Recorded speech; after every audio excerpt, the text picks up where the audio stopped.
Thank you and welcome to Stories by You. Thank you for always being supportive by liking, commenting, and also sharing videos as you see them.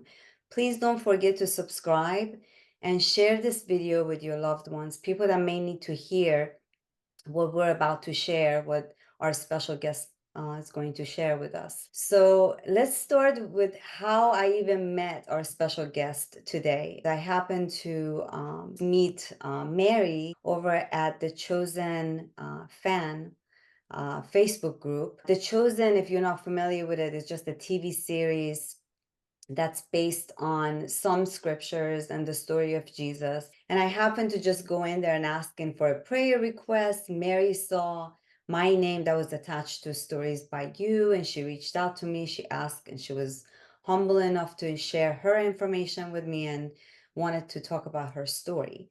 So the first thing she asked me, what is your address? I'd like to send you my book. I was open to see what she had to offer. We talked several times over the phone, and I finally received her book. So one of the things I want to share that this is so important. This book, I think first one or second pages into the story, I was really got emotional. I was sitting next to my husband. He was working, and he's like, "What's wrong?" I said, "I don't even know if I can like read the rest of this." So we don't want to give up too much of this because I think it's so important. You guys grab your own copy. As you can see, The Road to Mercy by Mary Treese Hutchinson, and it's a great read. It's a quick read. I never thought I could read a book in 2 days, but you get so attached and hooked that you want to read it from the beginning to the end. Anyways, she did send me, so I share with you guys a beautiful card that she wrote for me, was specialized for me, and also she had a bookmark. And I just want to read you guys this bookmark. It says, "See, I will not forget you. I have carved you on the palm of my hand." That's in Isaiah 49:15. Now, I know a lot of this stuff may be for Christians or the believers, and some of you may not be a believer, and that's okay. Please stay with us and don't let any of this to for you guys to turn this off and don't want to hear it. Still, people's stories are their stories, and we want to give her the respect and watch and hear what she has to say. So, not to give up too much information about her book, I'm going to turn this over to Mary. Mary, thank you so much for being here. Tell us a little bit about yourself, if I didn't go into it too much. Well, I was raised in upstate New York, and then I became a Christian when I was 26 years old. So you just mentioned that, not everybody watching might be a believer. Well, at one point, I was not a believer. And so Christmas night, 1980, after a friend of mine became a Christian and she shared with me that how she had become a Christian, I was not interested. But Christmas night, 1980, the hole in my heart was so big that I turned my life over to Jesus Christ. I asked him to come in. I felt like I had nothing to lose, and my life dramatically changed. So much so that I shared my story on the 700 Club in 2001 and 2002. They asked me to come back because they had such a huge response from the first time it was on. And then in 2019, I self published my book, The Road to Mercy, and it since won 3 awards. I've been married now for 34 years, which is also part of my story. And my husband and I have a little adopted Shih Tzu. Yes, very cute, Shatsu. I do love what you said. Yes, a lot of times people that are watching, even myself, I was not a Christian, and it just happened to be based on some of the things that happened in my life. So we all go through things, and I gave my life to Christ. So, but I think stories and traumas, we all go through the life journey, and I'm glad that you're able to, even though this is very severe, traumatic experiences that you had in your book, and just having conversation with you, that you are here and wanting to share that, and you have it, available for people to read and also know they're not alone. So tell us, Mary, why are you actually sharing the story? Well, before I became a Christian, I couldn't even tell the story. I couldn't even get it out of my mouth. It was too traumatic. But then after I became a Christian, I couldn't hold it back. It was like God freed me. But so the reason why I'm telling this is because I know what it's like. Many years ago, I was a very sad young woman in her early 20s. I felt like there was no hope for me to feel normal like other young women. I felt like everybody must be normal or feel normal but me because of what happened.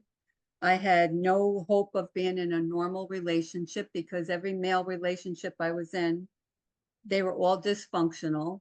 And there was no hope of a normal life, a normal future, and no hope of ever escaping the pain of my past. And I know there are others outside because I've talked to many, I mean, out there, I've talked to many, and they feel like there's no hope for them to be free of the pain of their past, to escape or be healed of that childhood trauma. So since I found healing, I wanted to share that with others how they could too. What a great thing that is. And that's really the reason for this channel. And I'm grateful that you reached out and wanting to share this publicly with people. And you've survived, you've gone through so much from a very young age. So tell us a little bit about those childhood secrets.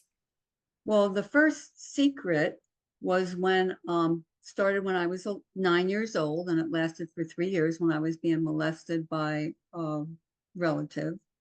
And then when I was 12 years old, he actually abducted me under false pretenses. He sexually assaulted me. And then he tried to murder me 4 times in one night, 4 different ways. And God miraculously intervened to make him stop. And then he swore me to secrecy about what actually happened that night before he turned himself in. And he never served any time. And then because of those traumas, my life just spiraled downward because I had to keep all that stuff inside of what had happened to me for years. And it was just like this dark cloud had followed me my whole life up until I became a Christian. I thought I could never break free from Yeah. this darkness.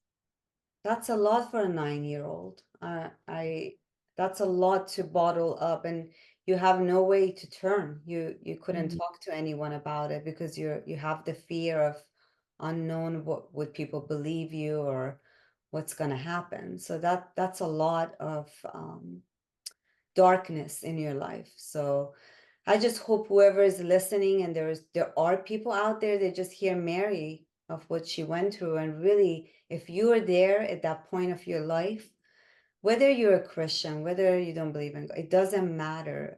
You read this book, figure out the ways that she was able to get through this. But so much of it was through prayers and for her to continue, fighting. You really fought through this, Mary. Mhm. So let us know, please, and walk us through how did you find hope and healing? I know God and being a Christian, but tell us a little bit more. Right. Well, it all started Christmas night, 1980, when I did become a Christian. I asked them to come into my life, and I found a little New Testament that a priest had given me when I was 16 years old, but never read it. And I started reading it every day like a starving animal. And God used his word to heal me from the inside out. And I also started going to an evangelical church and Bible studies and praying with other Christians and praying myself because I hadn't done that before. But I attribute a lot of my healing to the Bible because he used it to really wash me from the inside out, like a hose to hose down something. He hosed me from the inside out and just, um, yeah, washed me from the inside out and healed me from all the shame, guilt, all these negative emotions from being sexually abused and the trauma of almost being murdered. And yeah. I know we talked a little bit about this when we had a couple phone conversations. As a 9-year-old, like what went through your mind, like as far as like you, obviously I don't know how you experienced it, feeling like that shame or feeling dirty, like that there's something wrong with you. Did you ever feel like there was something wrong with you that this happened? Yes, absolutely. And then especially also after the murder attempts, like there really must be something wrong with me for somebody to try to murder me. But yeah, the low self-esteem, the shame, the guilt, the feeling dirty, all that. But it's all gone. It's been gone for many years. As I became a Christian, it didn't happen instantaneously, but little by little, layer by layer, all those negative emotions just went away. Yeah, it does impact though. You and I were talking, it does impact the relationship and the choices in your life when you are sexually abused. And that could be verbally too, I think, because you mentioned the self-esteem and your confidence and you feeling shame and guilt that there Mhm. is something that you did wrong. So you choose the sort of wrong partners in your life as well. So with all of this, if there is someone watching that or dealing with right now, this is happening to them like as we speak, or this has happened in their past, and they just don't know where to turn, what would you tell them? I would tell everybody that if God can help me, he could help anyone. It doesn't matter. I would tell them to give Jesus a chance. They have absolutely nothing to lose. And that's how I felt laying on my bed Christmas night, 1980, that I had nothing to lose.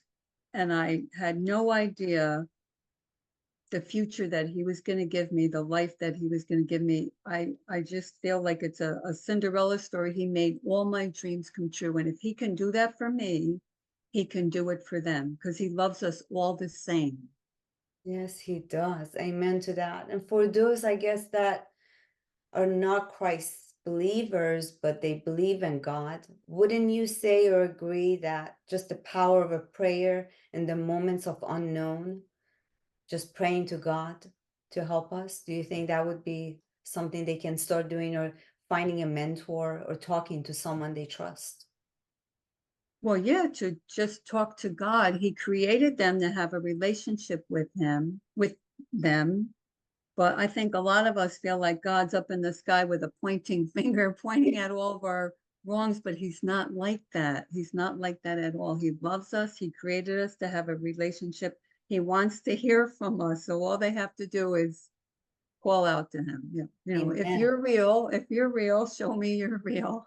Amen. He works in so many mysterious ways. It's not really just all of a sudden, like it's not magic, like you say, he's in the sky and all of a sudden our prayers are answered, but sometimes it takes time. It took a long time for you to be saved. It took a lot of brokenness and relationships, and it took a while, but God did answer, um, and was there for your needs. Would you agree with that? Yeah, absolutely. And you've read my book. And as you read my book, you can see how he was trying to reach out to me over a 2-year period after he had asked a stranger to pray for me. So Mhm. he was there, he was calling me, reaching out to me, but I was not interested in it all. I thought, God was for Sunday morning church. That's about it.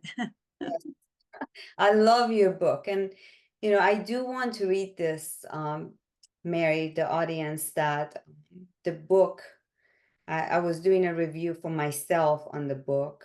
And I said, I need to make sure I have read this review to the audience so they can hear more about the book. And of course, all the information is on Amazon. They can read on their own as well. But this particular review that I want to read to you guys, it came actually from someone who's a Christian counselor herself. She gave it a 5, and she says it's an incredible story of mercy and redemption. From the first chapter, I was emotionally invested in her story and so hard to put down. And I have to agree with her. It was really hard to put down. Thank you, Mary Treese Hutchinson, for your vulnerability of telling your story. I'm a Christian counselor and I work with trauma survivors. This memoir of her journey gives hope and light to those who have lived through unimaginable, a testament of God, of how God, of course, through He doesn't cause all of this, uses our pain and our story. And the ending was of this book, she says, was so heartfelt that she was in tears. And she recommends this book to survivors and those who support or love them. And this is well written, and that's the way I feel. And definitely, I would say not to give up too much information. We can't talk about this whole book, but again, don't forget to get your copy. Is on Amazon. I think they're on ebook as well. Yes. Perfect, perfect. And I think you wrote something, and I saw somewhere in your note that says $1 for ebook. Can you 99 cents, right. perfect. So there you go. So you can just read it online on your laptop for 99 cents. So get your hard copy. I like the hard copy. I want to actually see the paper. I'm just old fashioned that way. It's about 217 pages, but it goes fast. I read it in 2 days, and I was very busy, but I was able to read it because you stick with it.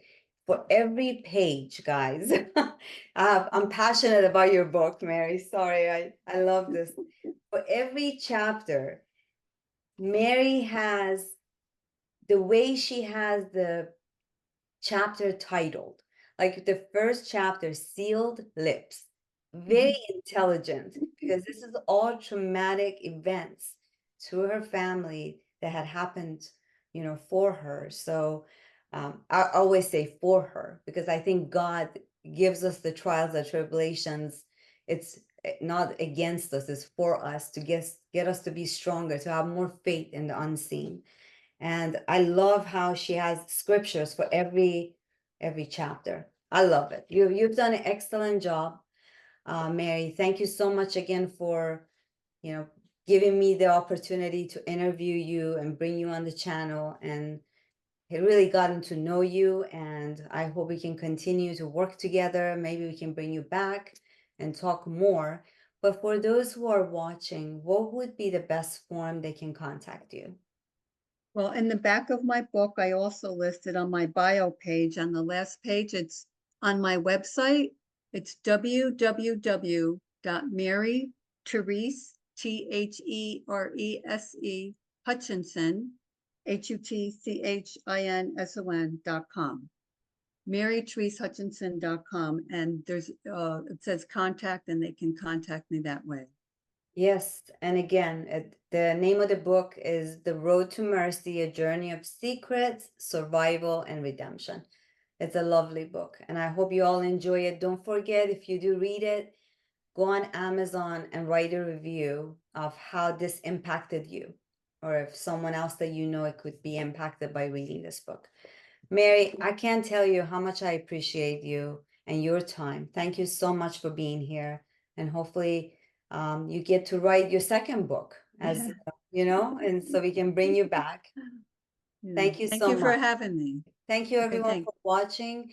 Please don't forget to share, subscribe, and comment. And if you want to get a hold of Mary through me, please don't hesitate. You can write your reviews online for Amazon. If you need the link, it's going to be easy. Just type in Mary Therese Hutchinson, and you'll be able to find her book. And all of this will be in the YouTube in the comment section. Thank you again for tuning in.